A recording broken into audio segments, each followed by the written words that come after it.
ચા મૂકી દીધો છે મસ્ત મજાનો બનવા માટે અને જો આપણે સાંજના ઢોકળા વઘારવાના છે તો એ મસ્ત મજાના કટિંગ કરી નાખ્યા છે. હવે આપણે એનો વઘાર કરવાનો બાકી છે. તો જો મસ્ત મજાના વઘારી નાખ્યા છે અને ચા પણ તૈયાર થઈ ગયો છે. તો આ સાંજે જમવામાં આપણે અળવીના પાનના ઢોકળા અને ચા કર્યો છે. તો જો હું ને વિશાલ જમવા માટે બેસી ગયા છીએ.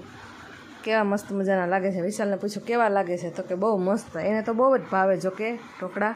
તો વિશાલે સાંજે જ મને કહી દીધું હતું કે સવારે મારે વહેલું જવાનું છે તો ઉઠી જતે. તો જય માતાજી મિત્રો, જય શ્રી કૃષ્ણ. આજે આપણે સવારમાં વહેલા ઉઠી ગયા છીએ અને નાસ્તો કરવા માટે બેસી ગયા છીએ આજ તો વહેલા.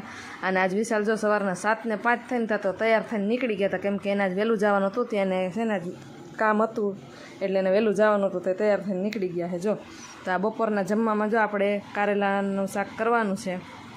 તો કારેલા બાફી નાખ્યા છે અને એનો મસાલો બનાવવાની તૈયારી કરી છે આપણે. તો જો તેલ મૂકી દીધું છે ને હવે આપણે જો મસાલો બનાવી નાખ્યો છે મસ્ત મજાનો. હવે હમણાં આપણે શાક વઘારી નાખશું. અને હા, જો રોટલી બનાવીને આપણે ગરવો ભરીને પણ મૂકી દીધો છે મસ્ત મજાની. અને જો શાક પણ આપણું વઘારાઈ ગયું છે. તો 1 વાગ્યો છે, વિશાલ હજી આવ્યા નથી. તો હમણાં આવશે પછી આપણે જમવા બેસશું. તો જો વિશાલ આવી ગયા 1:30 વાગ્યો ને ત્યાં. તો અમે બંને જો આરે જમવા બેસી ગયા. એક ભાખરીનું ચૂરમું કર્યું. વિશાલને પૂછ્યું કેવું છે શાક, તો કે મસ્તીનું છે. તો સારું, હાલો અમારા વિડીયો તમને જોવા ગમતા હોય તો અમારી ચેનલ લાઈક કરો, શેર કરો અને સબસ્ક્રાઈબ કરો. આવજો.